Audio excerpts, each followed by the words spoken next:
okutwaliza awamu 29 Oktoba Oktoba yani Oktoba muyimbi omuyimbi Oktoba agenda kubeera yaifano muzukulu wa Walusimbi omuyimbi Oktoba yani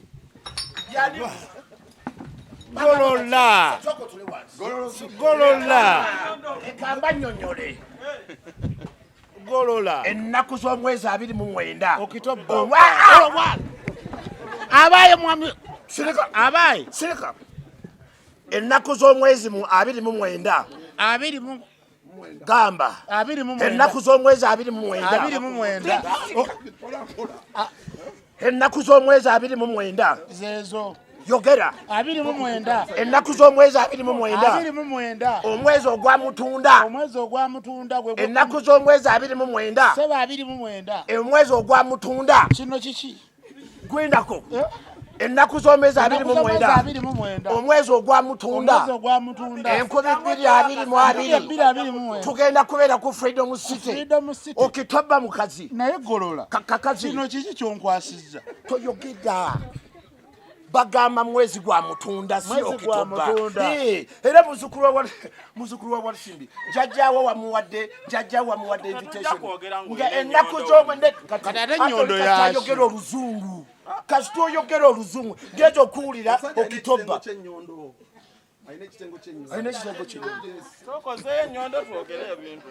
twogere ebintu ennaku z'omwezi 29 omwezi gwa mutunda tugenda kubeera ku Freedom City mutunda tikyo kyenkugamba Oktoba nedda kati kyekiseera omwezi baguyita mutunda baguyita batya muzukulu wa Walusimbi mutunda ng'ennaku z'omwezi 29 omwezi ogwa mutunda tugenda kubeera ku Freedom City kandeeta obuugi bikomyabo tugende muzukulu wa Walusimbi omwezi gwa mutunda.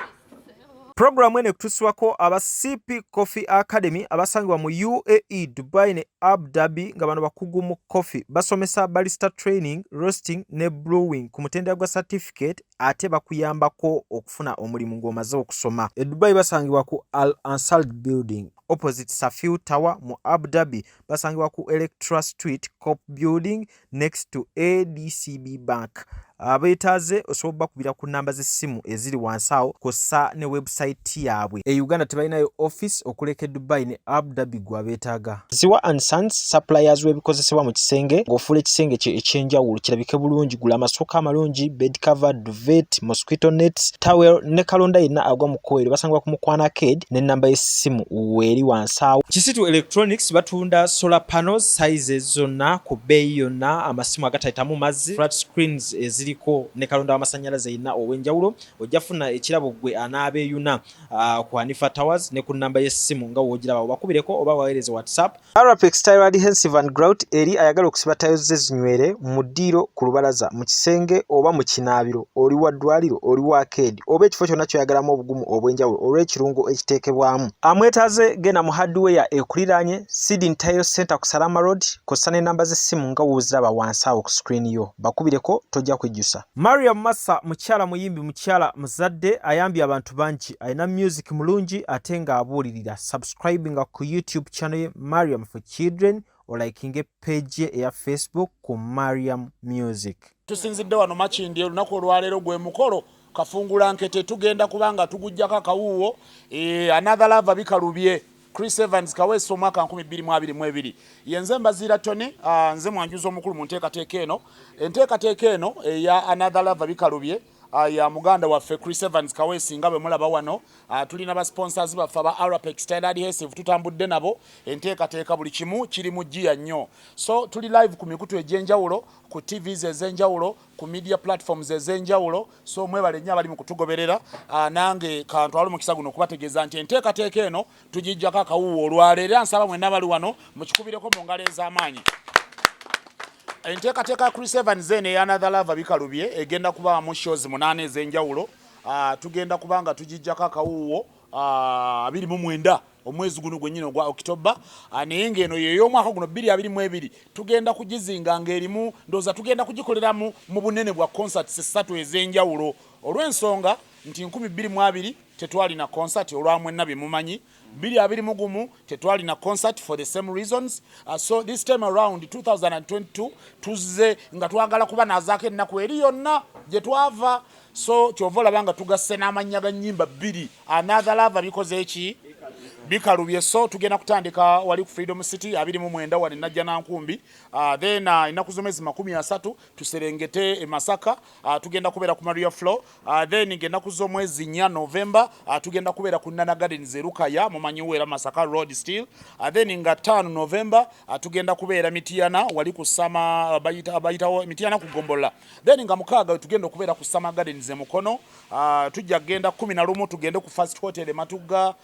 Then tugenda 12 Enkeera tugende Embarara ku Ajip Motel. Then 13 November tujja kubeera Ibanda mu Paaka.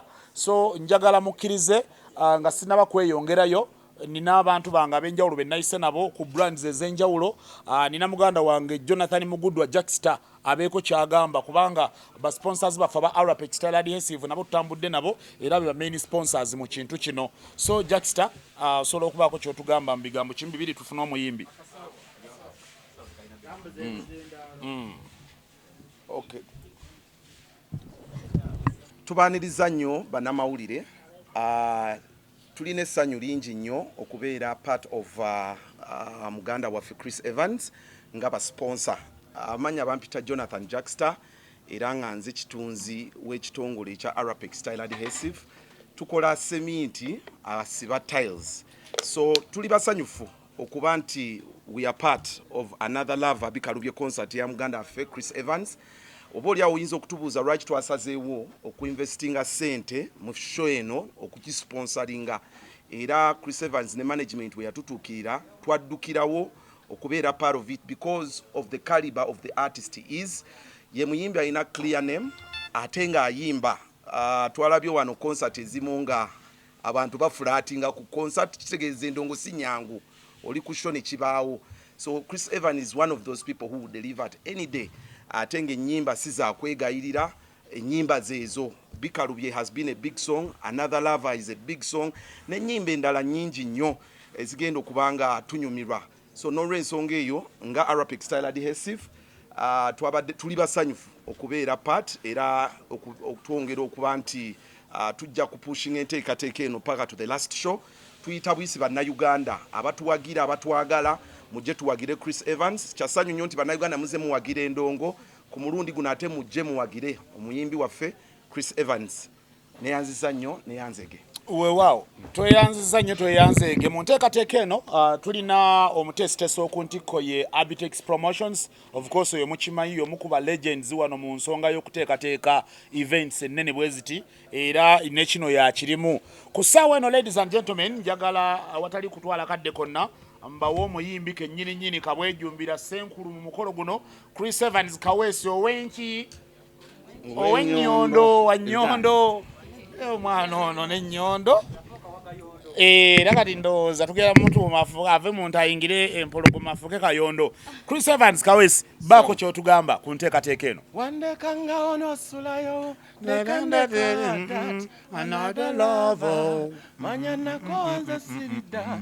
Abantu bange abalungi njagala okubaaniriza bannamawulire abagenyi bange mwenna abazze okulaba nti mulaba ekigenda mu maaso olwaleero. Ensonga enkulu eriwo ya Freedom City 29 October ngenda bantongoza oluyimba Another Love bikalubye.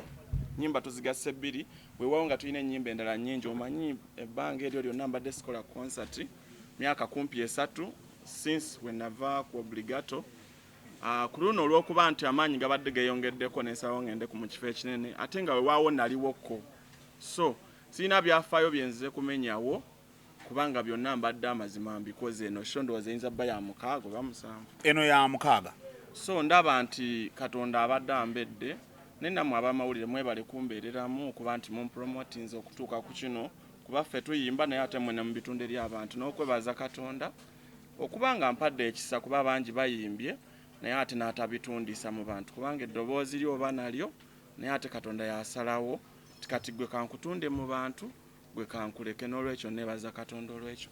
Kyembasaba baganda bange abali eyo abandaba mujje ku Saturday lugenda balwa mukaaga usually shows zibirawo lwakutano naye eno yo egenda balwa mukaaga Saturday 29 October beera ku Freedom City ate wagire Chris Evanz Kawesi show egenda kukwata fire buli muyimbi gwe nayimba naye waali n'abayimbi abalala bangi nnyo ba comedians ba tiktokers show egenda kukwata fire bwe tuvaawo Saturday e Masaka ku Maria Flow nga 3 Sunday e Masaka nga 3 tugendeko eruka yanga nnya tugendeko emitiana nga 5 ate tugendeko newa emukono Summer Gardens n'olwekyo mbasaba mubeerewo mumpagire tuyina okukkiriza nti Freedom City esobola okujjula ate mu bwangu era kyembasaba mukeereeko sho twagala etandika emisana this time round kubanga abayimbi bangi nnyo abamperekedde nandyagadde okwera ssaawa 10 nga mbalabako shebere ng'etandika twagala sho ku luno etandika emisana naye ng'ekikulu Saturday 29 October mubeereewo sho egenda kukwata fire. Tweyanziza nnyo tweyanzeege. Njagala okwebaza omutegesi Abitex Promotions webale kunzikiririzaamu manyi mu nsi weetaagayo omuntu oyo akukkiririzaamu sobola obbanga oli wakabi naye omuntu bw'atakukkiririzaamu ofa n'ebyakabi byo so kati Abitex njagala okwebaza manager wange Simon Harmony Kiyaga oyiyewo omubiri wadde ng'okyali mwana muto naye okuba nti okola ebintu ate eby'abasajja abakulu bakyewuunyisa nnyo n'abantu mwenna aba ttiimu yange Arapex Style Adhesive mwebale nnyo okubeera nga munzikirizaamu ne munteekamu ssente ate njagala okubategeeza nti Style Adhesive eya Arapex yekyasinze okunyweza tiles. Weewaawo tweyanza nnyo tweyanzeege baseba ne bannyabo simanyi kubali wano oba waliwo ayinayo ekibuuzo twagala ku katinga shot tubeere nga tetulwa nnyo mu nsonga eno bw'abangayo munnamawulire yenna alina ekibuuzo akiraisinge Chris Evanz akiddemu oba omuntu yenna asobola okiddamu. Sente bagenda kuyingirira mmeka? Okuyingira omutwalo gumu VIP emitwalo 3 wabula emmeeza ziriwo 30 n'olwekyo mbadde mbasaba mmeeza yakakadde mujjeze emmeeza muzigule mangu kuba ziri 3 era kasita tuweza abantu 3 abagula emmeeza tetuyinaawo space ya mmeeza ndala so kyekyo kyembasaba mainly ordinary ya mutwalo VIP Keiza ina kyabuuza.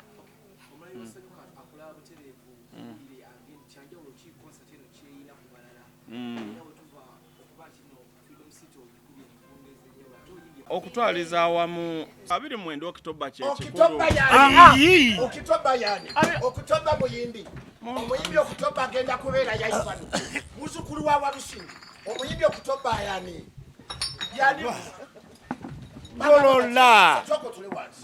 Golola ekamba nnyonnyole Golola ennaku z'omwezi 29 Okitoba abaye mwami abaye sirika ennaku z'omwezi 29 gamba ennaku z'omwezi 29 ennaku z'omwezi 29 zezo yogera 29 ennaku z'omwezi 29 omwezi ogwa mutunda ennaku z'omwezi 29 seba 29 omwezi ogwa mutunda kino kiki gwindako ennaku z'omwezi 29 omwezi ogwa mutunda 2022 tugenda kubeera ku Freedom City Okitoba mukazi naye Golola kakazi kino kiki kyonkwasizza toyogeda bagamba mwezi gwa mutunda si Okitoba era muzukulu wa Walusimbi jajjawo wamuwadde invitation nga ennaku z'omwezi kati ate Enyondo yayogera oluzungu kasita oyogera oluzungu ngezo okuwulira Okitoba ayina ekitengo ky'Enyondo tokoze Enyondo twogere ebintu ennaku z'omwezi 29 omwezi gwa mutunda tugenda kubeera ku Freedom City mutunda tikyo kyenkugamba Okitoba nedda kati kyekiseera omwezi baguyita mutunda baguyita batya muzukulu wa Walusimbi mutunda ng'ennaku z'omwezi 29 omwezi ogwa mutunda tugenda kubeera ku Freedom City kandeeta obungi bikomyabo tugende muzukulu wa Walusimbi omwezi gwa mutunda. Amannya gange nze Nsuuga Mustafa nkola ne Alihira Holdings.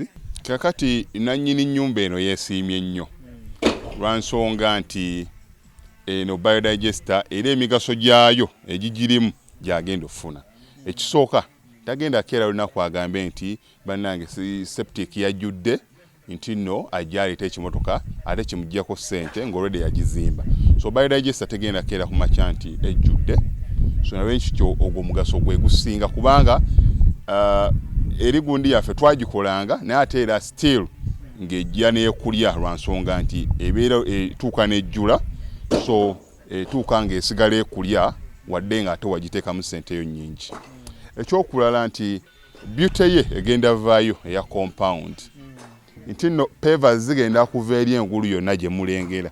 Paka eno amazzi era gagenda draininga gano ag'enkuba nga gagenda mu kaala akali ebbali awo. Nti nno beauty y'olujja egenda vaayo bulungi nnyo. Newe manjagala simbawo muddo kisoboka. N'oba oyagala simbawo muddo ogwo kubanga kati singa owa kamera waffe akulaga nti nno system ogira nti eri wansi fuuti 2. Kweno level kwe tuyimiridde. Wansi fuuti nga 2. So omuddo kakube guyina emirandira gitya guba gujja mmera. Yes. Bannange tetukolera bagagga bokka. Ate era tetusijja bayita baavu. Omuntu wa wansi omufuna mpola. Fenna gye tuggwa. Nange ndi mufuna mpola. So sikolera bantu sina kika kye ngamba mbuno nno nkolera baneeno. Wabula buli omu era buli omu nga bwozze bwe tukola ki bwe tukwata. Kati Alihira Holdings Uganda Limited tusangibwa Kamoocha Prince Charles Drive plot 45. Kamoocha we wali offices zaffe. Tuyina namba z'amasimu esooka ya Airtel 07017 66992 neya MTN 0789 224230. Abasinga batumanyira mu biodigester kuba bwe tuvudde nnyo mu kamera naye nga abaklanti baffe abapya n'abakadde bagenze bakitegeera nti no ne general construction yenna mwetuli.